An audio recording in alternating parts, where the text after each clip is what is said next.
बिस्मिल्लाहिर्रहमानिर्रहीम, अस्सलाम वालेकुम, good morning and welcome to Morning at home.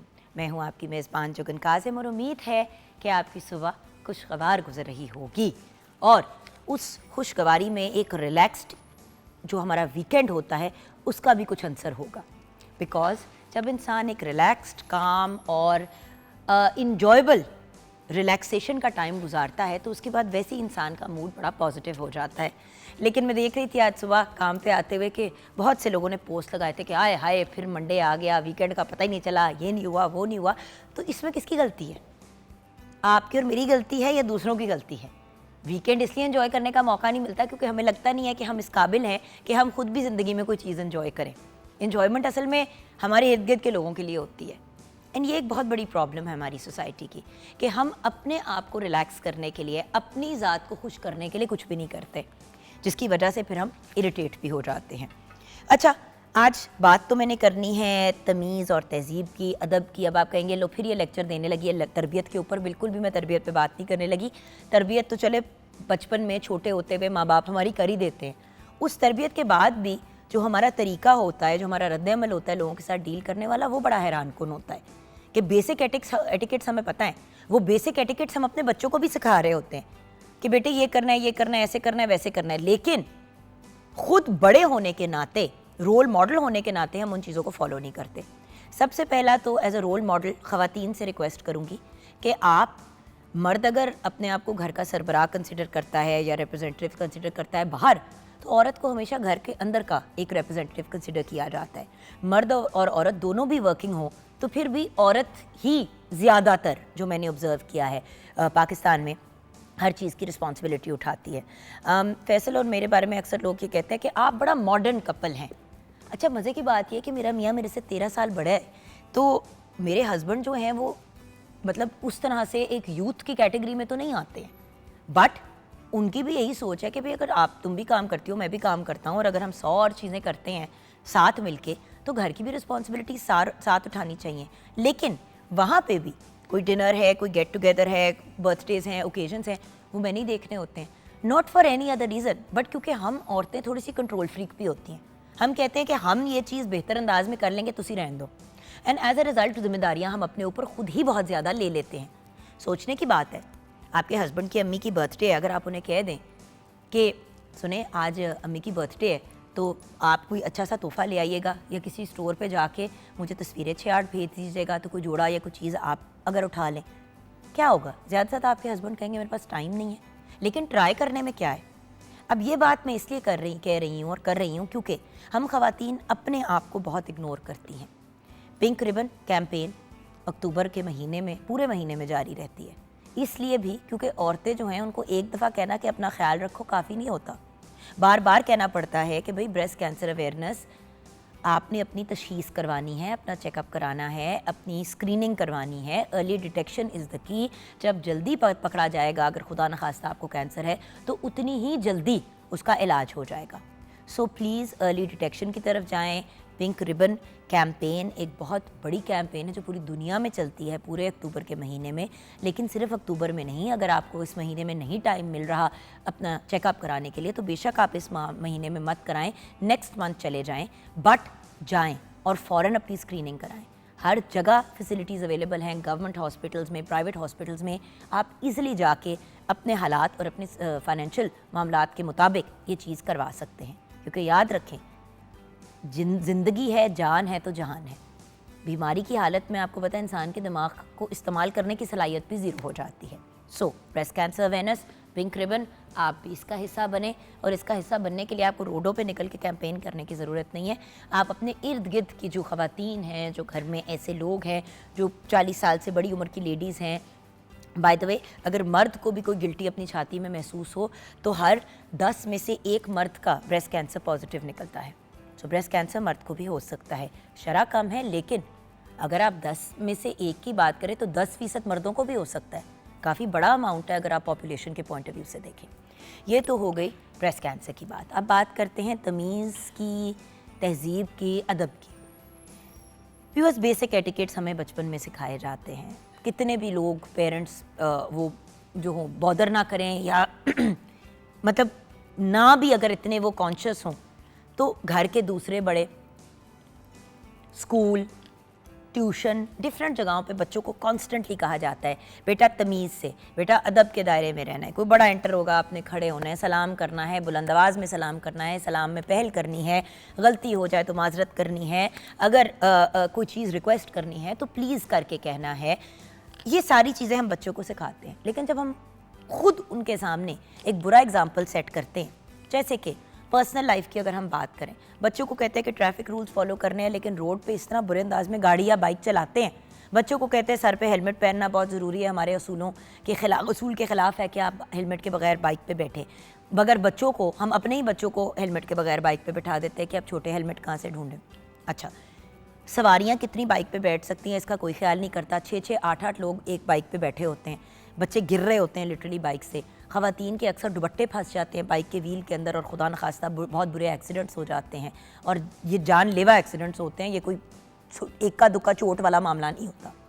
So the point is, ना हम बाहर तमीज़, तहज़ीब और अदब का मुज़ाहिरा करते हैं, ना रूल्स एंड रेगुलेशंस को फॉलो करते हैं, ना घरों के अंदर। घरों के अंदर भी देखा जाए तो हम अपने बच्चों को कहेंगे कि बेटा हर किसी को थैंक यू और आपने प्लीज़ ज़रूर कहना है, लेकिन, और सॉरी भी कहना गलती हो, लेकिन अपने घर के अंदर बच्चे जो हैं अगर अपने भाई बहनों के साथ बदतमीज़ी करते हैं या कोई इस तरह की चीज़ करते हैं, हम उनको ये चीज़ें नहीं सिखाते। मैंने अपनी फैमिली में देखा है कि बच्चों को बहुत कहा जाता है कि तमीज़, अदब, ये वो, लेकिन घर के बड़े जब घर में एंटर होते हैं तो उनसे कोई तमीज़ का मुजाहिरा नहीं किया जाता।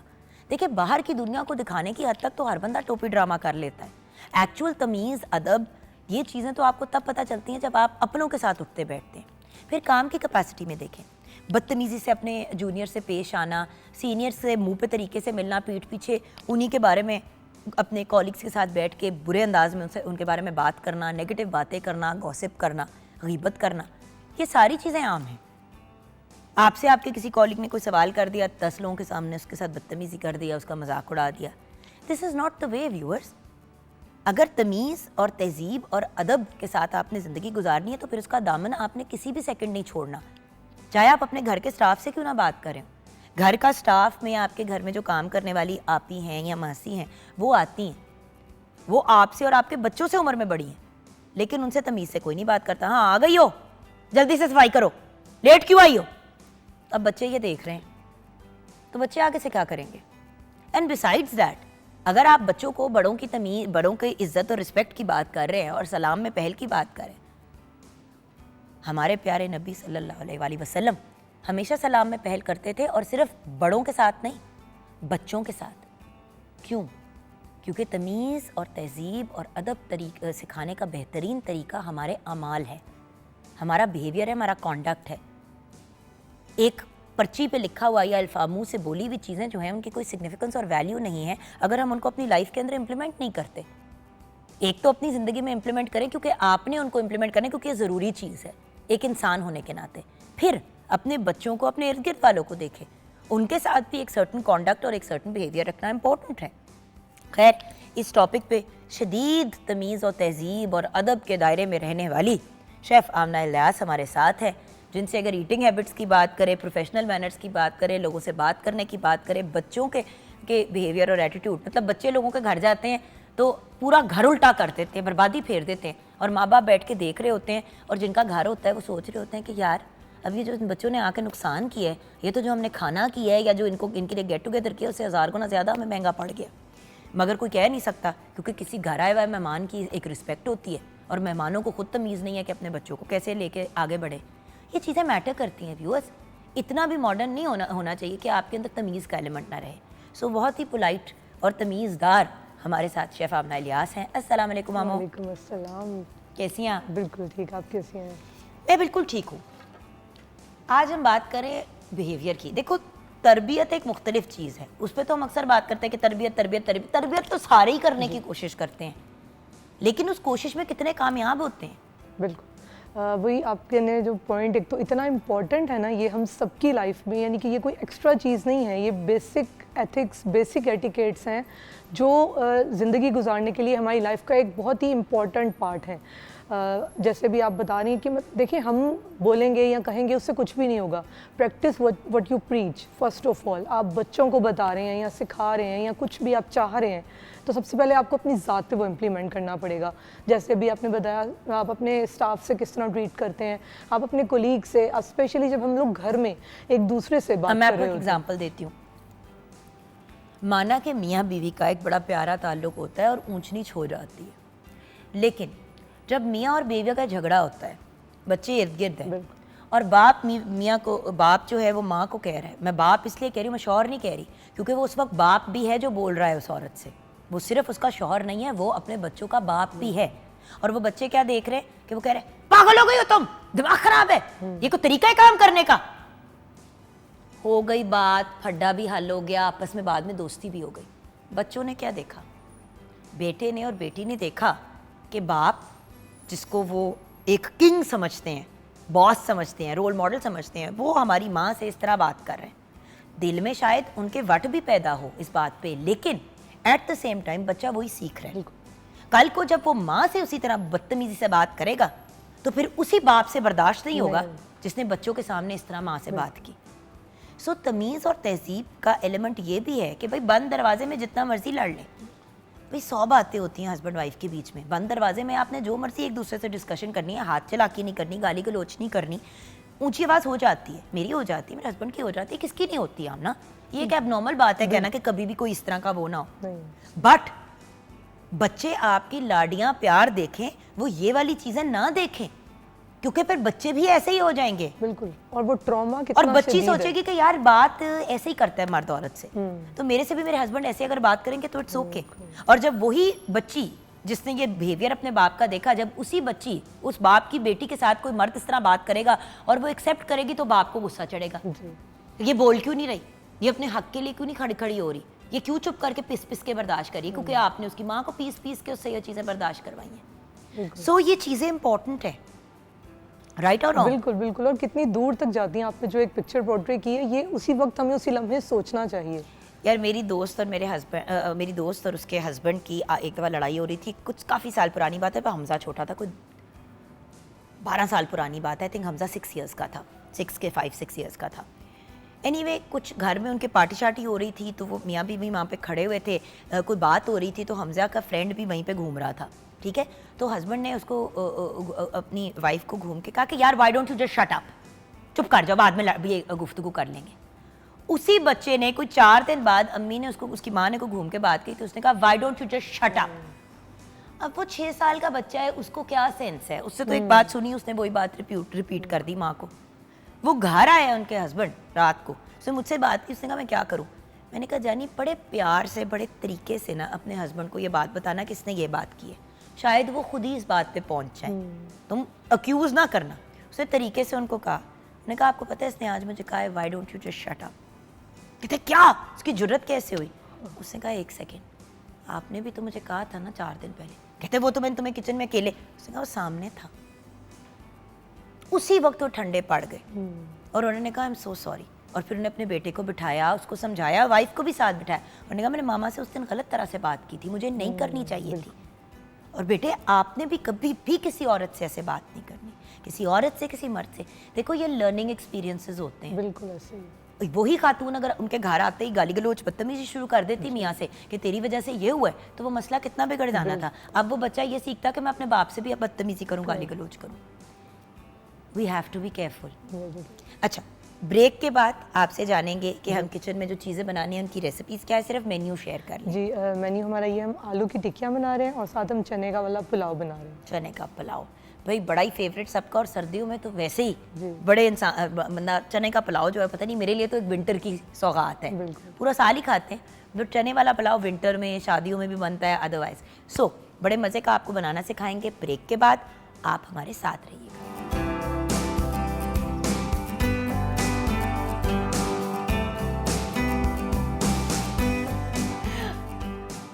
Welcome back from the break viewers. जैसे कि आप जानते हैं हम किचन में आ गए हैं और किचन में आपके साथ शेयर करेंगे कुछ इंटरेस्टिंग रेसिपीज़। नाउ चना पुलाव तो हमने बनाना ही है, लेकिन चना पुलाव के साथ साथ हम बना रहे हैं आलू के कटलेट या कटलस भी जिसको कहते हैं। अब इसको बनाने की वेरिएशंस हैं।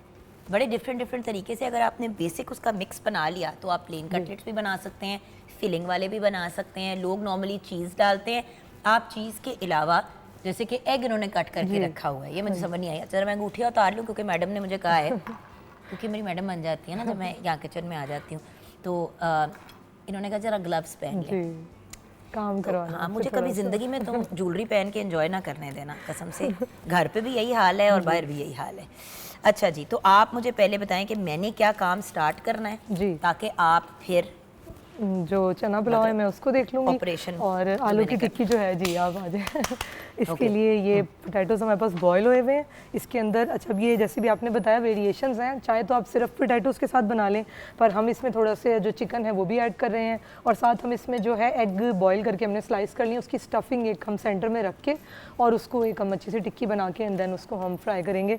तो ये आपकी अपनी चॉइस है, आप जिस तरह से भी करना चाहें। ये आप इसमें डाल देंगी, ये है धनिया और जो ग्रीन चिली है ये चॉप की हुई है, ये ऐड कर देंगे इसमें हम। और चिकन रियाली है और जी राइस फ्लावर, राइट? हाँ जी, ये राइस फ्लावर हम इसमें डालें तो इसके लिए ये होगा कि हमें इसको एग वॉश करके, और जो सेकंड स्टेप है क्रम्स वगैरह का, उसकी ज़रूरत नहीं होगी, बट हम आपको दोनों तरीक़ों से बताएंगे, ठीक है, कि आप उस तरीके से भी कर सकते हैं। अब आप मुझे इंग्रेडिएंट्स बताएं जी, ताकि हम वन बाय वन अपनी रेसिपीज़ को कुक करना शुरू। बिल्कुल, मैं आपको अब जो चना पुलाव है उसके इंग्रेडिएंट्स पहले आप नोट कर लें, और उसके साथ फिर हम आलू की टिक्की के भी आपको बता देते हैं। चना पुलाव के लिए हम लोगों को चाहिए होगा ज़ीरा चाहिए 1 खाने का चम्मच, और धनिया लिया है वो भी 1 खाने का चम्मच है, सौंफ आधा खाने का चम्मच है, इनको हमने ग्राइंड कर लेना है, पीस लेना है। सूरख मिर्च लिया है 7 से 8 अदद, जायफल है आधा चम्मच है, और जावित्री है 3 अदद। तेल लिया है आधा कप, प्याज हैं 2 अदद, इनको हमने फ्राई करना है। बड़ी इलायची ली है 2 अदद, दालचीनी 2 अदद है, तेज़ पत्ता 1 अदद है, लौंग है 6 से 7 अदद, बादियान का फूल है 1 अदद, और हरी मिर्च ली है हमने तकरीबन 1.5, ये आप टेबल स्पून ले लें। अदरक लहसुन का पेस्ट है, ये भी 1.5 खाने का चम्मच है। टमाटर है 1, और दही लिया है 1 कप। दड़ा मिर्च लेंगे 1 चाय का चम्मच। सॉल्ट आप अपनी मर्ज़ी के मुताबिक डाल देंगे इसमें। चिकन पाउडर है 1 खाने का चम्मच। पानी या चिकन स्टॉक आप ले लेंगे आधा कप। सफ़ेद चने लिए हैं, बॉईल कर लिए हमने 300 ग्राम, और आलू बुखारा है हमारे पास 7 से 8 अदद है। हरी मिर्च है 3 से 4 अदद, और चावल हैं 750 ग्राम्स हमने लिए हैं। जो आलू की टिक्की है उसके लिए भी मैं आपको बता भी देती हूँ, और साथ में इसमें ऐड भी कर देंगे। आधा किलो आलू हैं, बॉईल कर लिए हैं। हरा धनिया लिया है, तकरीबन आप इसको चॉप कर लें अच्छे तरीके से, आधा खाने का चम्मच है ये। और हरी मिर्च है 1 अदद, उसके साथ ज़ीरा लिया है। गरम मसाला है ये आधा चाय का चम्मच है। हल्दी पाउडर है ये भी आधा चाय का चम्मच लेंगे, और इसके साथ सूरख मिर्च 1 चाय का चम्मच है। नमक हस्बे जायका। चावल का आटा हम ले रहे हैं 1/4 कप, और ऑयल लेंगे फ्राइंग के लिए। ये इसके बिल्कुल सिंपल से, थोड़ी सी मैं इसमें हल्दी ऐड करी, ज़रा सा कलर अच्छा आ जाता है। धनिया पाउडर है ये देखिएगा। और होता ये है कि व्यूअर्स प्लीज़ मेरी आपसे रिक्वेस्ट है कि ग्लव्स के साथ ही ये काम किया करें। अब इसलिए नहीं क्योंकि आपके कोई हाथ साफ नहीं है व्हाटएवर, बट हाथ में नॉर्मली बैक्टीरिया होता है, और फिर उसके बाद वैसे भी देखिए इतने स्ट्रॉन्ग स्पाइसेस होते हैं, आपको एलर्जी हो सकती है हाथ यार में। उससे ज़्यादा पूरे हाथ की मैल अंदर घुस जाती है जब आप मतलब कितना को आप अपने हाथों को क्लीन कर लेंगे, हाथ से पसीना भी आता है। आपने उसकी मिक्सिंग तो जब बात करनी ये है कि तो बच्चों को खिलाना है, बड़ों को खिलाना है। The point is you have to be careful of these things. ये मैं नमक डाल दिया हमने? जी नमक डाल दिया, थोड़ा सा मैं राइस फ्लावर ऐड करी हूँ। ये देखिएगा, इससे ये होता है कि आपको जो ये आपको इसको कोटिंग करने की या डबल एग वॉश वगैरह करने की ज़रूरत नहीं रहती है। थोड़ा सा सॉल्ट आई थिंक और ऐड करूँ, ठीक है। अब जो है चना पुलाव जो है उसकी तरफ आ जाते हैं। उसकी तैयारी भी साथ में ही मैंने जो अनियन है वो फ्राई कर लिया है। अब इसके अंदर मैं जिंजर गार्लिक पेस्ट ये ऐड कर रही हूँ। ये देखिएगा, सिर्फ इसको हल्का सा आपने सिर्फ भूनना है, क्योंकि चने अगर आपके पास बॉयल हैं तो इसको बिल्कुल भी कोई टाइम नहीं लगता। राइस हमने सोक कर दिए हैं, तो इसमें कोई इतना ज़्यादा टाइम आपको रिक्वायर्ड नहीं होगा। थोड़ा सा जब लहसुन अदरक भुन जाएगा तो मैं इसमें टमाटोज ऐड कर दूँगी। ये मेरा ख्याल बिल्कुल बेहतरीन हो गया। हाँ लेकिन वो ये ना क्योंकि हमने मसाले उसके अंदर इस तरह से डाले हैं तो उनको मिक्स करने के पॉइंट ऑफ व्यू से ज़्यादा बेहतर है कि आप जैसे हम बताते हैं हमेशा कि आप इसको अगर करके रख देंगे मिक्सिंग, तो ये अच्छा सा टेस्ट जो है वो मैच्योर हो जाता है इसका ना, क्योंकि सॉल्ट है या जैसे रेड चिली वगैरह है तो वो इसके अंदर। मैं तो इसको भाई मेरा होता है कि अच्छे तरीके से आप इसको मिक्स कर ले, रच बस जाए अंदर, बिकॉज वही है ना कि आपने वो क्लम्प्स में डाली हैं चीज़ें, इसकी वजह से इसके बेहतरीन आप मेरे लिए ग्लव्स लाई हैं आज, अल्लाह आपको खुश रखे। ग्लव्स कैसे वैसे ढीले होते हैं, मुझे ये नहीं समझ आता। ये साइज होते हैं इसमें भी ना, तो वो मेरा ख्याल है ये थोड़ा सा आपके लिए। अच्छा अब मैं इसको इसलिए पीस रही हूँ क्योंकि इसके अंदर हमने चिकन भी डाली है ताकि उसका रेशा इसके अंदर ही हो जाए। जी अब ये थोड़ा सा वो ग्लव्स इसमें ना हमें रिंग चढ़ा लेना चाहिए था। आप बताइए टेस्ट ठीक है? तो कुछ ऐड करने की ज़रूरत है? पहले टेस्ट कर ले। बहुत अच्छा है, नमक इज मोर देन इनफ। इसकी हम टिक्कियाँ बना लें। क्योंकि ये होता मैंने ये स्लाइस इसलिए करके रखे थे, ये देखें ये सिर्फ एक ऑप्शन है, आप चाहें तो ये ऐड करें, लेकिन ये बच्चों के पॉइंट ऑफ व्यू से बड़ी एक अच्छी चीज़ हो जाती है। जरा आप चूल्हा जलाती जी, हैं ना? ये ऑलरेडी गर्म है, मैंने अभी बंद किया। ये देखिए ये देखें ना, राउंड आपने टिक्की यूँ कर लेंगे। अब आप पे डिपेंड करता है आपको क्या चाहिए, जो भी Small जैसा भी टिक्कीज़, साइज big चाहिए या टिक्कीज़। कुछ भी। ये देखें एक ये वाली मैं आपको बना के दिखा देती हूँ, जो एक अपनी वेरिएशन है। इसमें ये हमने करके एंड देन इसको हमने इसकी स्टफ़ आलू टिक्की ये आपकी बन गई है। ये देखें, ठीक है। इसमें है एक अदद एग का स्लाइस, तो बच्चों को भी बड़ा एक वो सरप्राइज़ वाला फैक्टर आ जाता है। जो बच्चे नहीं पसंद करते या नहीं खाते वैसे, तो वो इस तरह से ज़रा खुश होके खा लेते हैं। वही बात है कि अब इसके अंदर पोटैटोज़ भी हैं और इसके अंदर चिकन भी ऐड कर दिया है। आप इसमें चीज़ ऐड करना चाह रहे हैं, आप इसमें एग का स्लाइस ऐड कर लें, बॉयल एग का। ये टोटली आपकी अपनी चॉइस है, लेकिन ये कि कंप्लीट आपका ये भी मील बिल्कुल रेडी हो जाता है। ये एक मैं एग वॉश वाला रेड कर रही हूँ, ये देखिएगा, एग वॉश करके एंड देन ये हमने आप इसके अंदर चीज़ भी डाल सकते हैं। मैं बार बार चीज़ इसलिए कह रही हूँ बिकॉज बच्चों को चीज़ बड़ी पसंद अट्रैक्ट होती करती है, बिल्कुल ऐसा। चीज़ भी आप इसके अंदर डाल सकते हैं। एग वॉश के साथ कर लें, ऐसे बना लें, प्लेन बना लें, इट जस्ट डिपेंड्स। आपकी वेरिएशन आपके ऊपर है। और बाय द वे इनको आप हाफ कुक करके भी फ्रीज कर हाँ जी। सकते हैं, या आप एज इट इज़ भी आप इनको फ्रीज कर दें एंड देन फिर आप जब ये सेट हो जाएं तो जिप लॉक में डाल के आप इनको 2 मंथ्स के लिए ऑलमोस्ट आप इनको यूज़ कर सकते हैं, जब भी आपको चाहिए हो बच्चों को, जैसे लंच में देने हैं या किसी भी तरह से। तो ये बहुत अच्छे से चल जाते हैं इतनी देर तक। मैं थोड़े से स्पाइसेस ऐड कर लूँगी पुलाव के लिए। ये देखिए सॉल्ट है, जो मसाले मैंने आपको पहले इसमें दिखवाए हैं, इनको अपने ड्राई रोस्ट करके मैंने आपको बताया कि हम इसको फ्रेश ही पीसते हैं। उसको अच्छे से पहले आप पीस लेंगे तो आपका टेस्ट ही बिल्कुल अलग आएगा। एक आपके जो पैकेट वाले या डिफरेंट मसाले होते हैं उनसे फ्रेश आप जब भी मसाले पीसेंगे तो आपका बिल्कुल एक अच्छा ज़बरदस्त टेस्ट आएगा। You can do it in any which way, whatever works for you, you can go down that road. What मतलब मैंने वो वेरिएशन एक बनाई है, जस्ट बाय इटसेल्फ भी बनाए हैं, अदरवाइज भी बनाए हैं।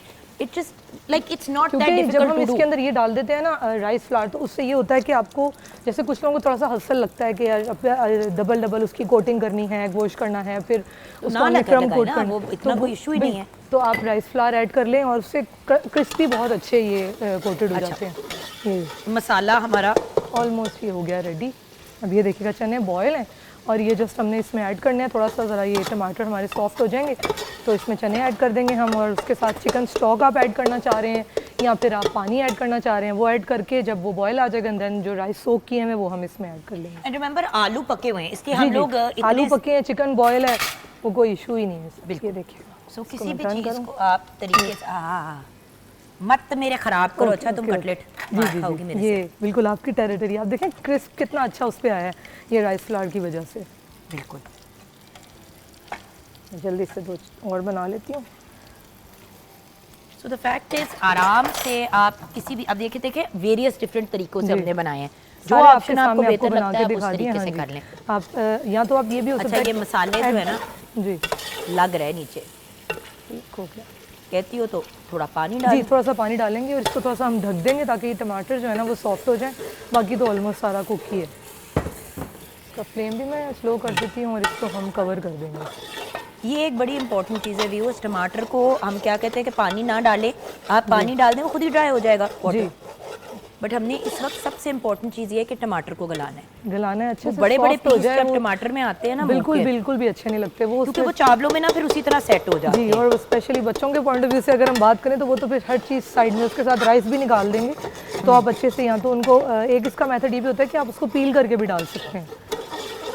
और बात पता है क्या है, मसाला जो है ना इसके अंदर, जी। अगर आप इसको अच्छे से इसमें थोड़ा सा पानी डाल देते हैं उसका फ़ायदा ये होता है कि वो नीचे तो सारा ब्राउन ब्राउन होता है ना, जी, जी। वो भी सारे आ जाता है, तो सारे कलर और spices होते ज़्यादा हैं आपका अच्छा actually। ब्राउन। लोग क्या करते हैं कभी कभी उनको कलर डालना पड़ जाता है, यहाँ पे ये फिर आपको इशू नहीं होता। ये अब हम थोड़ा सा कवर करके कुक कर लेंगे। इसको टर्न कर लेंगे। हाँ जी, ये हमारा हो गया। इसके लिए मैं आपको प्लेट दे देती हूँ। और like you said rice flour से ना बड़ा फ़र्क पड़ जाता जी। है, बहुत फ़र्क पड़ जाता है। वो क्योंकि ये अभी हमने जस्ट बनाए, इनको हमने रेस्ट आपके सामने बिल्कुल भी नहीं दिया, तो उससे ये है कि ये फ़ौरन अगर आपने बनाने हैं ना, कोई गेस्ट आ गए हैं आपको भी बनाने, तो देन उसमें ये बहुत अच्छा काम करता है। स्पेशली अगर ऐसे होता है कि फ्रीज़ कर दें जब निकालें तो तभी वो पानी छोड़ देते हैं और बिल्कुल आपसे हैंडल नहीं होते, तो राइस फ्लावर से ये होगा कि ये आपको हैंडल करने में बहुत ईजी रहेंगे।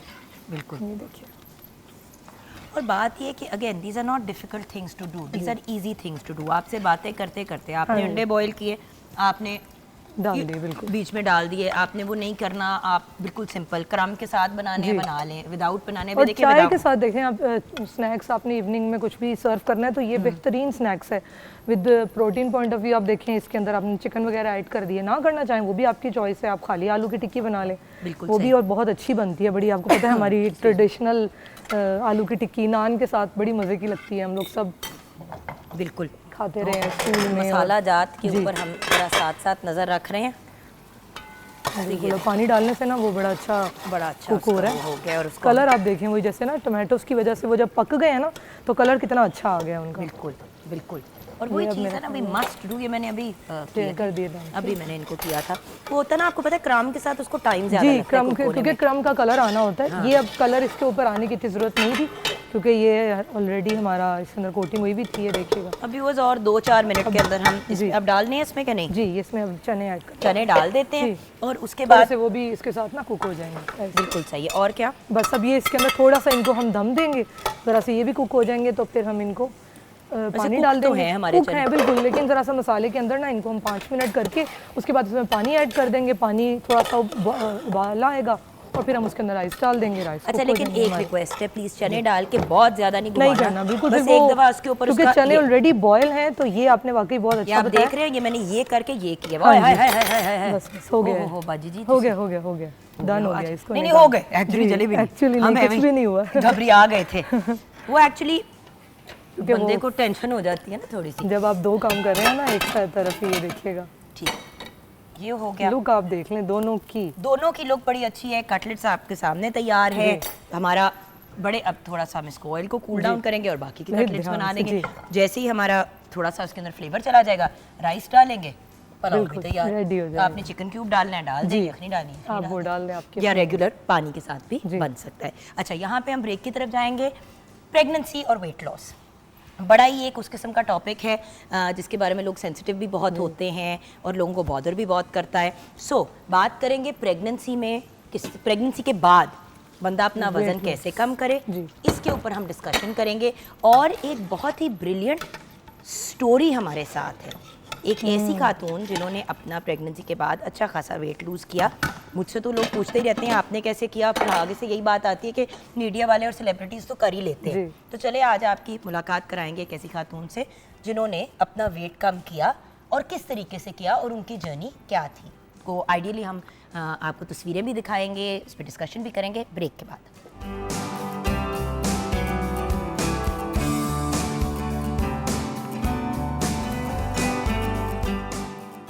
Welcome back from the break viewers. आप लोगों को सबको जिनको मेरे से ये गिला है कि मैं अपनी वेट लॉस की सीक्रेट्स नहीं शेयर करती, कोई सीक्रेट नहीं है। मैंने 1000 दफ़ा आप लोगों के साथ शेयर किया कि ये कर लें, ये कर लें, ये कर लें, तो आप भी फिजिकली फिट हो सकते हैं। स्पेशली उन लोगों के लिए, उन खवातीन के लिए जो प्रेगनेंसी के अमल से गुजरी हैं या गुजर रही हैं। कुछ खवातीन की नेचुरली व्यूअर्स बॉडी टाइप ऐसी होती है कि वो फूल जाती है प्रेगनेंसी में। मैंने देखा है कि ऐसी भी खवातीन है। अच्छा, अब वेस्ट में आप देखते हैं कि वेस्टर्न वर्ल्ड में खवातीन प्रेग्नेंट होती हैं, बाकी जिस्म पे वजन नहीं चढ़ता, बस पेट ही पेट होता है, बेबी होता है, उसके बाद वापस वो नॉर्मल हो जाता है। अब ये खवातीन फिजिकली बड़ी एक्टिव हैं, ये चल के हर जगह जाती हैं, ये हर काम खुद करती हैं और अपनी एक्सरसाइज और बाकी मामलात प्रेगनेंसी में नहीं छोड़ती। हमारे यहाँ जब औरत प्रेग्नेंट होती है सबसे पहले कहा जाता है वर्जिश छोड़ दो, वर्जिश छोड़ दो। अच्छा, डॉक्टर कहे ना कहे, घर वाले एक्सरसाइज छुड़वा देते हैं। एक तो उसका वजन चढ़ना, एक्सरसाइज छोड़ने का, उसके अलावा वैसे ही ओवर एहतियात, फिर खाना भी डबल खिलाते हैं। तो आज हमने समन इश्तियाक को इनवाइट किया प्रोग्राम पे, जो क्लिनिकल न्यूट्रिशनिस्ट हैं, डाइटिशियन हैं। अस्सलाम वालेकुम समन। वालेकुम अस्सलाम। और साथ में हमने रमीज़ा मुनव्वर को भी इनवाइट किया, जो हमारे लिए एक बड़ी रोल मॉडल हैं, अब फिटनेस ट्रेनर हैं, लेकिन इनकी कहानी फिटनेस ट्रेनर से नहीं शुरू होती, इनकी अपनी एक बड़ी इंटरेस्टिंग वेट लॉस की कहानी है। अस्सलाम वालेकुम रमीज़ा। वालेकुम अस्सलाम। अच्छा, शुरू करते हैं मैम समन आपसे बेसिक चीज़ों के साथ। सबसे पहले तो प्रेगनेंसी में क्या डाइटिंग हो सकती है, क्योंकि बहुत सी लड़कियां ऐसी हैं जो हमारे प्रोग्राम पे ज़ैनब गोंदल भी आती है, वो भी एक बार मुझे बता रही थी ब्रेक के अंदर, ज़ैनू के आपको पता है, आप भी मेरे पास ख़वातीन आके ये भी कह चुकी हैं कि यार मैं 5वें महीने के अंदर हूँ, 5th मंथ है प्रेगनेंसी का, वेट मुझे ना 10-15 पाउंड चढ़ गए हैं, तो मुझे लग रहा है ज़्यादा है, तो प्लीज़ मेरी डाइटिंग करा के ये तो उतार दो। बिल्कुल ऐसे। ओ भाई पेट में जो बच्चा है, जो कोख में बच्चा पाल रहे हैं, उसका क्या? सो ड्यूरिंग प्रेगनेंसी है ना, कुछ बेसिक बातें अगर आप हमें बता दें, फिर मैं रमीज़ा आपकी कहानी की तरफ आऊँगी जी। अच्छा, उसमें सबसे पहले तो ये है कि प्रेगनेंसी जो है ना, उसको जैसे हम प्रेग्नेंट होते हैं ना, हम ये चीज़ को सवार कर लेते हैं कि प्रेग्नेंट हो गए हैं तो डबल खाना है, जबकि यहीं से एक चीज़, एक मिस कॉन्सेप्ट है कि अगर आप प्रेगनेंसी में है तो आपने सबसे पहले तो एक डाइट नहीं करनी, क्योंकि एक आप जो खाएंगे या आप डाइटिंग करेंगे, क्योंकि प्रेगनेंसी कोई डिजीज़ नहीं है, ये एक बहुत एक ब्यूटीफुल फेस है जिसको एंजॉय करना चाहिए। आप सब कुछ खा सकते हैं एक पोर्शन कंट्रोल में। अक्सर ये भी कहा जाता है कि डबल खाना है, और अक्सर फीमेल्स ये कहते हैं कि बहुत कम खाना है, जिससे क्या होता है कि लेटर ऑन आप या तो किसी डिजीज़ में मुब्तला हो जाते हैं कि आपके लास्ट ट्राइमेस्टर में आपको ब्लड प्रेशर आपका शूट कर गया, आपको डायबिटीज़ हो गई, वेट गेन होने की वजह से कि आप डबल खा रहे हैं, या फिर अगर आप डाइट करें तो आपका बच्चा जो है, आपका जो इन्फेंट है, वो सफ़र कर रहा होता है। तो आप सब कुछ खा सकते हैं प्रेगनेंसी में, लेकिन एक हेल्दी डाइट कर सकते हैं और एक पोर्शन कंट्रोल में खा सकते हैं। ऑसम, ये एक बेसिक बात हो गई। रमीज़ा, आपकी कहानी कुछ मेरे से इस तरह सिमिलर है कि प्रेगनेंसी में आपको बहुत वज़न चढ़ गया। मेरे साथ हसन हमज़ा की बारी, जो प्रेगनेंसी ऑब्वियसली मेरी, मतलब हमज़ा अब 18 साल का हो गया है, हसन 8 साल के होंगे दिसंबर में इंशाल्लाह। वो 10 साल पहले की प्रेगनेंसी में और हसन वाली प्रेगनेंसी में ज़मीन आसमान का फ़र्क था। हसन की बारी प्रेग्नेंट हुई तो 30 किलो वज़न चढ़ा, किलो, पाउंड्स नहीं। आपको 30 पाउंड, 25 से 30 पाउंड चढ़ने चाहिए एक नॉर्मल प्रेगनेंसी में, मुझे डबल चढ़े। नूर की बारी 45 किलोस चढ़े, मैं इससे डबल साइज की हो गई। आपके साथ भी कुछ इस तरह का अजीब सा मामला हुआ? मेरे साथ कुछ इस तरह का मामला था कि मुझे PCOS था, और PCOS आपको पता है कि ऑब्वियस उसमें आपको वेट आपका जो है वो इंक्रीज़ होना शुरू हो जाता है। तो प्रेगनेंसी में भी मसले मसाइल मुझे आए, और मेरी हर प्रेगनेंसी की दफ़ा मेरा वेट जब जैसे मेरी बड़ी बेटी इस टाइम 15 साल की है, और जब वो पैदा होने वाली थी तब मेरा 55 या 60 के अराउंड था। तो जब वो पैदा हो गई तो वो स्टक हो गया जब तक मेरा बेटा नहीं हुआ ना। तो जब बेटा पैदा हुआ, मतलब जो मेरी प्रेगनेंसी में लास्ट में वेट रहता था ना, वो ही रहता था। फिर मेरा थर्ड बेटी जब मेरी हुई, सी सेक्शन से हुई वो भी, तो वो जब मेरा वेट आया, वो आया मेरा 75 या 78 अराउंड था, तो याद भी नहीं, 10 साल की हो गई माशाल्लाह। तो वो फिर वहीं स्टक हो गया, और फिर PCOS मेरा तो अब ये देखे ना तस्वीर व्यूअर्स, ये लगता है कि ये हमारी रमीज़ा बैठी हुई है, नज़र आ रहा है? Can you imagine? वही वाली चीज़ है, मैं अपनी तस्वीर देखती हूँ नूर की प्रेगनेंसी की, तो मैं कहती हूँ कि कौन था, लगता है कि जुगन को एक और जुगन ने खा लिया, एक और डबल।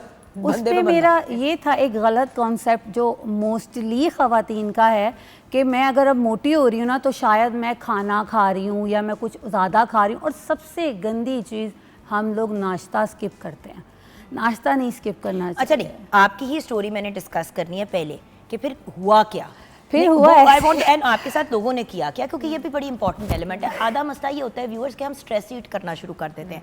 अच्छा, न्यूज़ के व्यूअर्स, क्योंकि अब न्यूज़ पे हमारा क्योंकि शो जो है क्लोज हो जाएगा और अगली चीज़ें शुरू हो जाएंगी, तो PTV न्यूज़ के व्यूअर्स को ये ज़रूर बताऊंगी कि अगर आपने शो बाकी का देखना है तो आप PTV होम पे स्विच कर सकते हैं, या फिर इसका रिपीट आप यूट्यूब पे देख सकते हैं, और रात को भी शो PTV होम पे रिपीट करता है। तो मैंने कहा जल्दी से आप लोगों को बता दूँ, जिनको ये बात इंटरेस्टिंग या अपने दिल को जाके लग रही है, वो PTV होम पे कंटिन्यू कर सकते हैं। PTV न्यूज़ वाले व्यूअर्स का शुक्रिया। अच्छा, हुआ क्या? हुआ ये था, है तो बड़ा इंटरेस्टिंग सीन है कि मैं मेरा डॉक्टर के पास गई है, और मतलब उसमें उनका भी कसूर नहीं है। अगर वो मुझे ना कहते इस तरह से, तो शायद मुझे आज मैं यहाँ ना बैठी होती, मैं ट्रेनर ना बनती। खाला जी बोला था मुझे उन्होंने, तो जब मैं खाला जी लगती भी नहीं थी, तो वो चीज़ ना सुन के एक इंसान कि आप उस एज में भी नहीं हो और आपको वो चीज़ें सुनने को मिल रही हैं, तो बस वो चीज़ थी कि मैंने कहा नहीं, अभी तो चेंज करना है, अभी तो बहुत ज़्यादा हो गया। क्योंकि लोग एक तो ओपन फैट शेमिंग करते हैं समन, और एक होती है इस तरह की बात कह के, जिसको हम गैस लाइटिंग कहते हैं। बिल्कुल, हालात तू तो पूरी खाला लग रही, तो पूरी फुफ्फी लग रही है, ऐसे ही है। मतलब क्या? और आजकल की खालाएं फुफियां देखी हैं, बिल्कुल वो बिल्कुल भी ऐसे ही। यंग लड़कियों से ज़्यादा खूबसूरत है। ऐसी। बात यह है कि एक तो ये चीज़ छोड़ दे व्यूअर्स, मैंने पहले भी एक बात कही थी, मैं आज फिर ये बात कहूँगी कि खुदारा आपको क्या पता कोई किस कंडीशन से गुजर रहा है। अब जिसका वेट 80 किलो है, आपको नहीं पता चल रहा होता कि वो प्रेग्नेंट भी है कि नहीं है, या जनरली वेट चढ़ा हुआ है। बड़ी दफ़ा समन लोग जाके कहते हैं हाय कौन सा महीना है, और अगला बंदा पूछना कहता है शुरू कि कर मैं देते तो हैं, प्रेग्नेंट ही नहीं हूँ। बिल्कुल ऐसे ये ही। भी तो होता है। सो देखिए वेट क्यों होता है, उन्होंने कहा PCOS, ऊपर से प्रेगनेंसीज, देन सिजेरियंस, तो ऑब्वियसली बॉडी को साथ कुछ ना कुछ तो होना ही है ना। एग्जैक्टली अगले को रिकवर। अच्छा, और बच्चा अभी निकलता है, 1.5 महीने का बच्चा महीने का नहीं होता। चिल्ला भी औरत ने अपना पूरा नहीं किया होता, हाय तुम्हारा तो वजन ही नहीं कम हुआ, बिल्कुल ऐसे ही। तुम तो अभी भी प्रेग्नेंट लग रही बिल्कुल। हुआ होगा आपके ऐसे साथ। ही, बिल्कुल बहुत कुछ हुआ।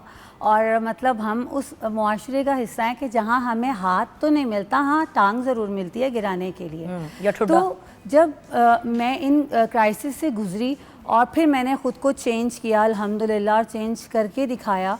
और वही डॉक्टर जो मुझे खाला जी कह रहे थे जब मैं एक दफ़ा गई, वही मुझे बेटा कह रहे थे। तो वो ये चीज़ होती है कि जब आप अपने आप को चेंज करते हो। हाँ बस ये था कि हम ख़वातीन जो हैं बहुत ज़्यादा लोगों की बातें सुन सुन के ना बहुत टूट चुकी हैं, अकेली हो चुकी हैं। हम में ना हौसला नहीं है, या हमें कह दें कि वो हौसला हमें घर से भी नहीं मिलता ना कि ये कर सकती है। हमें यही कहा जाता है कि ये नहीं कर सकती। अगर हमें ये कहा जाए कि ये कर सकती है तो कर सकती है। आपको पता है मेरी एक जानने वाली ने मुझे समझ क्या बात की, जिससे मेरा जैसे कहते हैं ना कलेजा ही फट गया। वो जो मैंने आपको ब्रेक में भी बात की कि हर बंदा प्रिज्यूम करता है कि हम लोग मीडिया वाले जो हैं वेट कम कर लेते हैं व्हाटएवर। हमारा तो ना दिन का स्केड्यूल होता है ना रात का होता है। बिल्कुल। और जो फ्री टाइम होता है वो हमने बच्चों और फैमिली के साथ गुजारना होता है। उसी के अंदर कहीं हमें अपनी ज़ात के लिए, एक्सरसाइज के लिए, वर्जिश के लिए टाइम निकालना होता है। ट्रेनर्स तक, भाई कौन सा ट्रेनर है जो 24 घंटे आपके लिए अवेलेबल होगा? आप रमीज़ा हो सकती है मेरे लिए 24 घंटे अवेलेबल नहीं हो सकती। हाँ, बिल्कुल आप मुझे ये कह सकती हैं ना कि जुगन मैं तुम्हें मंडे, वेंसडे और फ्राइडे को 5 से 6 बजे का स्लॉट दे दूंगी, बिल्कुल ऐसे अगर है। उस दिन ना हो पाया तो बाकी दिनों में से किसी टाइम पे मैं तुम्हें मैनेज कर लूंगी। बिल्कुल ऐसे। और आपका पंक्चुअल होना बहुत ज़रूरी बिल्कुल। होता है। और बात ये कि जो लोग इस तरह से भाग दौड़ के काम करते हैं उनके पास होता ही नहीं है, तो हमारे लिए तो और मुश्किल होता है। बिल्कुल। मुझे पता है किसी ने क्या कहा नूर के बाद ना, मैंने कहा यार वेट ही नहीं कम हो रहा। कहते हुए भी मेरा दिल जलता है ये बात कहते हुए कि हाँ तो और करो बच्चे पैदा, इतनी जो तुम्हें मौत आई हुई थी बच्चे पैदा करने की, हो गए ना। अब 3 बच्चों के बाद, सिजेरियंस के बाद तो फिर तुम्हारा यही हाल होना था। ये मेरी अपनी दोस्त ने मुझे कहा। इसी है बिल्कुल। मैंने कहा मतलब अल्हम्दुलिल्लाह, अल्लाह का शुक्र है कि उसने साहिब औलाद किया। मुझे बेटी की ख्वाहिश थी, उसने मुझे बेटी से नवाजा, तो अब मैं इस चीज़ के बारे में ना शुक्रिया हो जाऊँ? बिल्कुल। और औलाद होना इतनी वजन blessing की है। वजह से, बिल्कुल। वजन की वजह से। So it was such a horrible thing to say. So true. तो अब मुझे बताइए कि वेट जब लूज करना है, खुराक के पॉइंट ऑफ व्यू से कैसे करें, और मैम आप एक्सरसाइज के पॉइंट ऑफ व्यू से बताएंगे। अच्छा, उसमें सबसे पहले तो ये है कि प्रेगनेंसी जो के बाद, और अगर आप फीड करा रहे हो तो उसमें क्या एहतियात है, और अगर फीड नहीं करा रहे तो फिर क्या करना है? अच्छा, सबसे पहले तो ये है कि हम 6 मंथ्स तक बच्चों को कहते हैं ना एक्सक्लूसिव ब्रेस्ट फीडिंग, तो उसमें हम माओं को ये कहते हैं कि जो घर की खवातीन, अक्सर हमारे यहाँ पे कॉन्सेप्ट है कि अगर आपने वज़न कम करना है तो उसके लिए आपको जिम जाना ज़रूरी है, आपको अपने लिए स्पेशल जो डाइट है वो करना ज़रूरी है। ऐसा बिल्कुल नहीं है। आप सब कुछ खा के भी, पोषण कंट्रोल करके भी, अपनी कैलोरीज को कैलकुलेट करके घर पे भी रहकर घर की खवातीन भी वज़न कम कर ओ सकती हैं। पुत्र लोग पंजीरियां खिला खिला के अच्छा, 2 एक्सट्रीम्स हैं। एक, बहुत से लोग ऐसे हैं घर में जो कहेंगे तुम सिर्फ ये कावा पीना शुरू कर दो, तुम ये कर दो, तुम वो ऐसे। कर दो। अच्छा, दूसरा एक्सट्रीम ये है कि हाँ मैं सदके जमा थे, हाँ मैं सदके पंजीरी खा, आज बिल्कुल। सूजी की खीर बना रहे हैं देसी ऐसी घी है। में पका के। यार ये चीज़ें तो बंदा normal day to day life में भी नहीं खाता। बिल्कुल बिल्कुल ऐसी है। और आप उसके बाद भी आप खा सकते हैं, लेकिन एक मॉडरेट क्वांटिटी में, एक इतदाल में खाई हुई चीज़ कभी भी आपको नुकसान नहीं देती।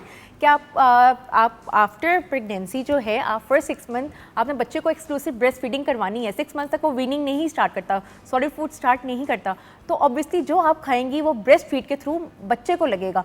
तो उसमें तो आप ये सोचो ही ना कि आपने बहुत सवेरे क्रैश डाइट करनी है या कीटो करनी है या कुछ भी करनी है वज़न कम करने के लिए। उसमें सबसे हेल्दी वे ये है कि आप सब कुछ खाएं, घर की खुराक खाएं, और उसमें ही आप खाते हुए ही आप वज़न कम कर सकती हैं। ओके, आप एक्सरसाइज, अब आप कुछ बात कर रही थी कि पहले आप शुरू जिस पे आपने कहा कि भूखा मार देती हैं अपने आप को खवातीन, ये वो 80% ऑफ वेट लॉस, 80 नहीं 70% ऑफ वेट लॉस व्यूअर्स खुराक है, 20% एक्सरसाइज है, और 10% जो है आपकी नींद बिल्कुल। और आपकी पानी की कंजम्पशन है। ये एक बैलेंस है जो रेशियो का, राइट के रॉन्ग, Exactly. जिसको हमने ढूंढना है।